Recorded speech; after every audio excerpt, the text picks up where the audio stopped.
Hello दोस्तों, welcome to our YouTube channel study zone engineering, changing the way to learn engineering.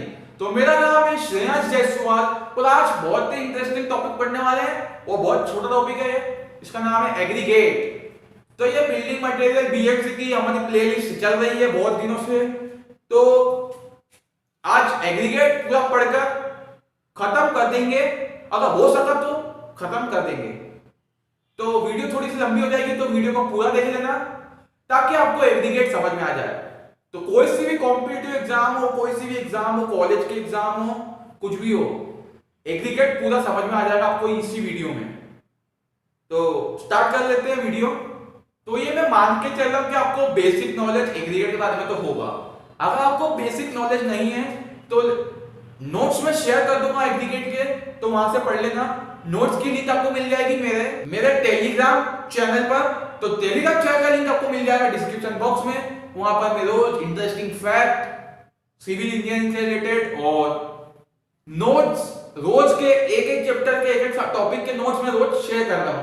तो please Telegram channel को भी subscribe मार देना, वहां पे आपको फायदा आपका ही है। नोट्स आपको पढ़े हुए मिल जाएंगे बहुत सारे, ऊपर नीचे करते हैं स्क्रॉल, आपको नोट्स मिल जाएंगे। तो आइए एग्रीगेट स्टार्ट करते हैं।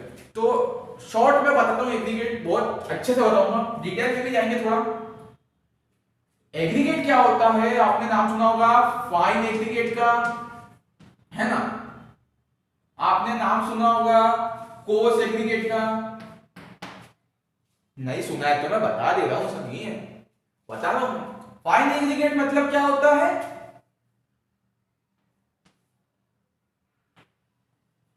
रेती। क्या होता है फाइन एग्रीगेट मतलब रेती। कोर्स एग्रीगेट मतलब क्या होता है,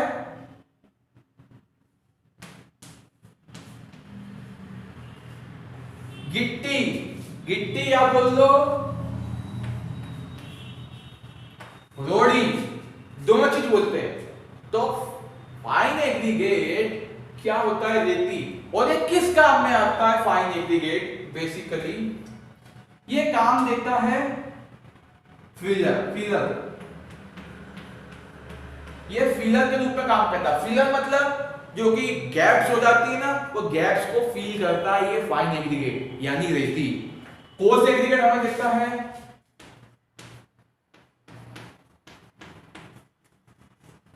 स्ट्रेंथ। फाइन एग्रीगेट हमें फिलर प्रोवाइड करता है, कोर्स एग्रीगेट हमें क्या देता है, स्ट्रेंथ। तो यहीं से एग्रीगेट की परिभाषा यानी डेफिनेशन तैयार होती है। तो aggregate is a material, aggregate is a material which is used as filler and provide strength to concrete. तो ये बन गई यहां से एग्रीगेट की डेफिनेशन। तो यहां पे आपकी स्क्रीन पर आ रही होगी डेफिनेशन, वहां से भी पढ़ सकते हैं, ठीक है ना। अब आगे बढ़ जाते हैं जल्दी से। तो इसे मिटा लेते हैं, एग्रीगेट के बारे में और बात। अब एग्रीगेट क्या होता है, क्लासिफिकेशन।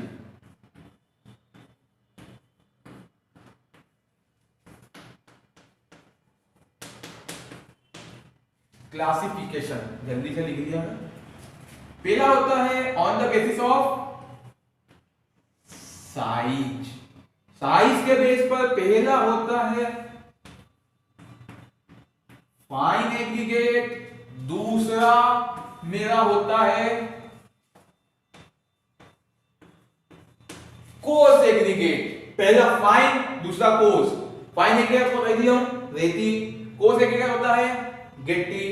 अब इसके पार्टिकल साइज की बात कर लेते हैं। पार्टिकल साइज क्या होता है, तो अगर एग्रीगेट मेरा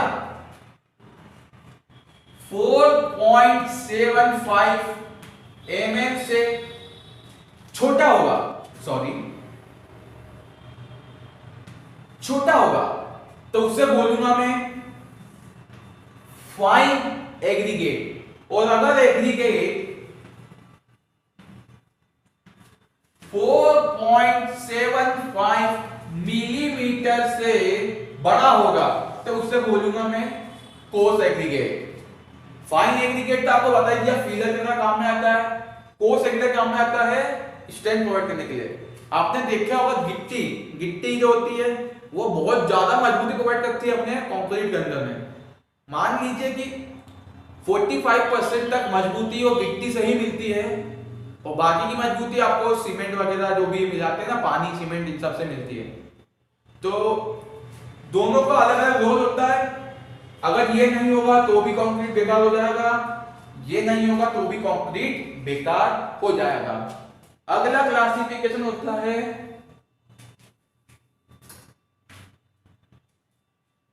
शेप के बेस पे। शेप के बेस पे क्या क्लासिफिकेशन होता है? पहला होता है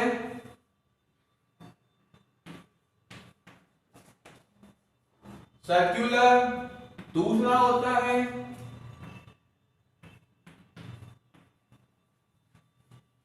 एंगुलर, तीसरा होता है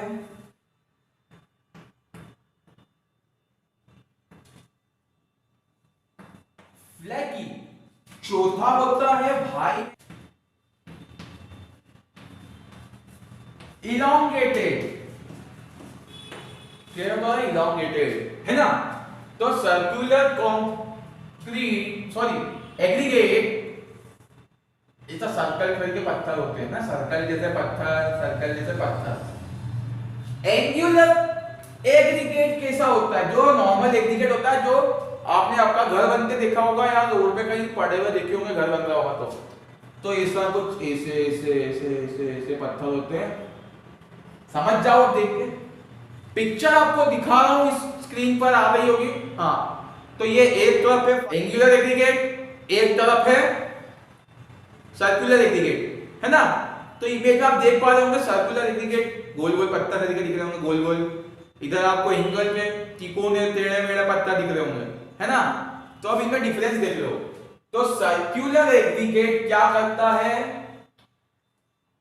थोड़ा सा यहां पर। सर्कुलर एग्रीगेट क्या करता है?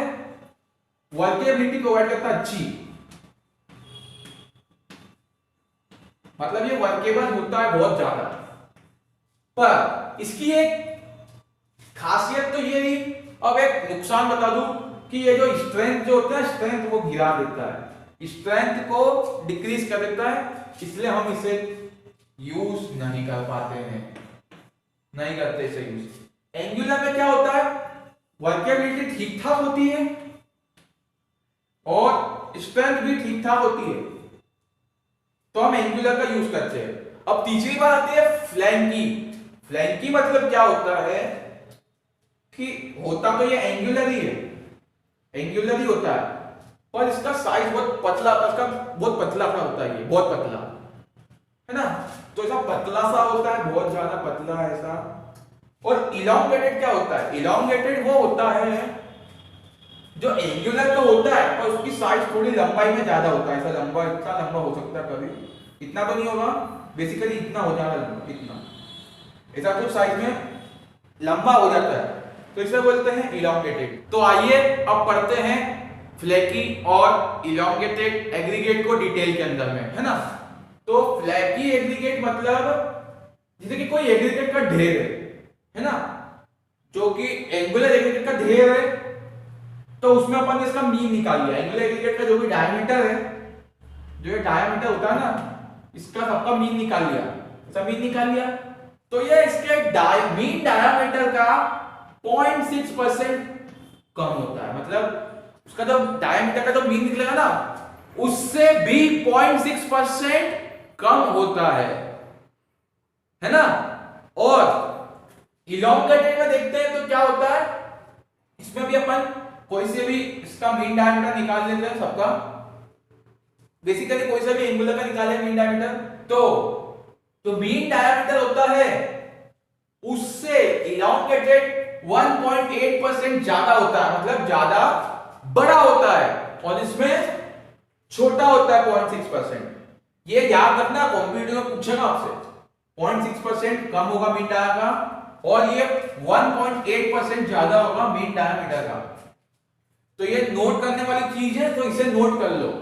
तो अब पढ़ते हैं फाइननेस टेस्ट ऑफ कंक्रीट। तो फाइनेस टेस्ट में क्या होता है कि नीचे एक मतलब छन्नी टाइप की इंस्ट्रूमेंट होती है, नीचे पेन लगा देते हैं अपन, फिर उसके ऊपर छन्नियां जमाते रहते हैं, इतनी इतनी ऊपर तक छन्नी जमा देते हैं, फिर ऊपर ढक्कन लगा देते हैं, नीचे है यहाँ पे पेन, क्या बोलते हैं इसे, पेन, है ना, फिर ऊपर बढ़ते जाता है। तो इसका जो साइज है वो मैं लिख के लाया हूँ, किसी का याद नहीं रहता किसी को भी, तो मैं यहाँ पर लिख के लाया हूँ। तो बता मेरा वाला होता है 150 म्यू, फिर ऊपर आता है 300 म्यू, फिर आता है 600 म्यू, फिर आता है 1.18 mm, फिर आता है 2.36 mm, फिर आता है 4.75 मिलीमीटर, फिर आता है 10 mm, फिर आता है 12.5 mm, फिर आता है 20 mm, फिर आता है 40 mm, फिर आखिरी में आता है 80 mm। तो क्या होता है इसमें कि ये छन्नी की साइज होती है ना, छन्नी आपको पता होगा, इससे कुछ ऐसी आती है छन्नी, जो कि आपके घर में भी होगी बेसिकली, ऐसी जाली जाली लगी रहती है छन्नी के अंदर, है ना, तो उसका साइज होता है। अब बात करते हैं कि 80 mm, अब ने यहां से कंक्रीट लगा, अब इसको हम शेक करते हैं, मतलब इधर इधर इधर इधर पूरा घुमाते जाएंगे इसे, है ना, पूरा शेक करेंगे अच्छे से। अब क्या होगा इसके अंदर, यहाँ पे मैं लिख के बेसिकली लाया, उसको हम निकालते हैं। अब क्या होगा इसके अंदर, हम निकालते हैं फाइनेस मॉडुलस। क्या निकालते हैं भाई, फाइनेस मॉडुलस। फाइनेस मॉडुलस निकालने का एक सूत्र यानी फार्मूला भी होता है, क्या कर लो, जैसे कि आपको निकालना है, मान लीजिए 10 पर निकालना है, यहाँ पे आपको निकालना है 10 mm पे, कितना फाइनेस मॉडुलस, तो अब आपने यहाँ से गिट्टी गिराना चालू कर दी, तो यहाँ पे यहाँ कुछ गिट्टी यहाँ पे इकट्ठा हो जाएगी, फिर कुछ यहाँ कुछ यहाँ कुछ यहाँ कुछ यहाँ पहुंचेगी, तो जो इसमें से नहीं निकल पाएगी वो इसमें से निकल पाएगी क्या, नहीं, क्योंकि उसका साइज ऑलरेडी बड़ा होगा। तो हम क्या करेंगे, इन सबका मीन मतलब जोड़ लेंगे, इन सबको, है ना, इन सबको जोड़ लेंगे, तो चलिए कि ये अपना वैल्यू हो गई x1, ये हो गई x2, ये हो गई x3। तो इस क्या करेंगे, फाइनेस मॉडुलस निकालने के लिए क्या करेंगे, x1 plus x2 plus x3 bye 3 into 100, मतलब वही कितनी निकालनी है अपन को, उन सबका मीन निकाल के उसको 100 से मल्टीप्लाई कर देंगे, तो आपका आ जाएगा फाइनेस मॉडुलस, है ना। अब आपने एक चीज वो देखी होगी, देखेंगे मतलब अभी f फाइनेस मॉडुलस आपको निकालना है, मान लीजिए एग्जांपल 3 के लिए, तो 3 कहां से लेंगे, नीचे से लेंगे, आपको ऐसा दे दिया कि फाइनेस मॉडुलस 3 निकालना है, 3 मतलब क्या है, ये फर्स्ट, ये सेकंड और ये थर्ड, तो यहां का निकालना है, तो वही करना आपको, सेम टू सेम ऊपर से आते जाना है, सबको जोड़ते जाना है, यहां से यहां तक सब वैल्यू जुड़ जाएगी, फिर क्या होगा, इसका मीन निकाल के 100 से मल्टीप्लाई कर देगा। बेसिकली फॉर्मूला होता है अमाउंट ऑफ पार्टिकल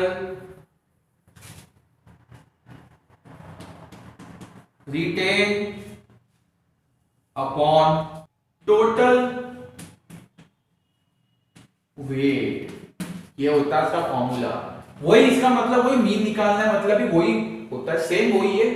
अब आप वेट का मीन निकाल लोगे सबका, plus plus plus plus plus आपको जोड़ते जाओगे, और जो आखिरी जो दिया हुआ है, अब ऐसे ही आपको एग्जांपल दे दिया कि यहाँ पे M5, तो नीचे आपको ऊपर जाएगा 5 तक, कैसे 1 2 3 तक चले गए, और ये चौथा और ये 5 हुआ, तो 2.33 को आपको निकालना है, तो वही ऊपर जोड़ते जाइए, मीन निकालने के 100 से मल्टीप्लाई करने से आ जाएगा। तो ये था फाइनेस मॉडुलस निकालने का। अब इसमें एक टर्म आती है, वो मैं बता रहा हूं जल्दी से, तो इसे बेसिकली जल्दी से रफ कर लेते हैं। रफ करने के बाद आपको बता देता हूं, अगर मेरा फाइनेस मॉडुलस 6 से छोटा आया तो ये कहलाएगा फाइन एग्रीगेट, है ना। फाइनेस मॉडुलस 6 या 6 से ज्यादा होगा तो वो कहलाएगा कोर्स एग्रीगेट। Got it. पढ़ते हैं कि अगर फाइन मॉडुलस की क्वांटिटी कम होगी, मतलब फाइन मॉडुलस बहुत छोटा होगा, तो उसे हम बोलेंगे अनइकोनॉमिकल। क्या बोलेंगे दोस्तों? अनइकोनॉमिकल। और अगर फाइनेस मॉडुलस बहुत ज्यादा होगा तो उसे बोलेंगे हार्श। तो ये कॉम्पिटिटिव एग्जाम में पूछा जा सकता है और आपकी प्रैक्टिकल में पूछा जा सकता है, तो इसे नोट कर लीजिए, कहीं नोट बना के लिख लीजिए अगर आप कॉपी को पेन उठाकर लिख रहे हैं तो, है ना। तो आज की वीडियो में इतना ही, मिलते हैं अगली वीडियो में। अगर कुछ एग्रीगेट में छूट गया है तो कोई दिक्कत वाली बात नहीं है, आगे वाली वीडियो में मैं कवर कर दूंगा, है ना। तो खुश रहिए, आबाद रहिए, जय हिंद, वंदे मातरम, बाय बाय।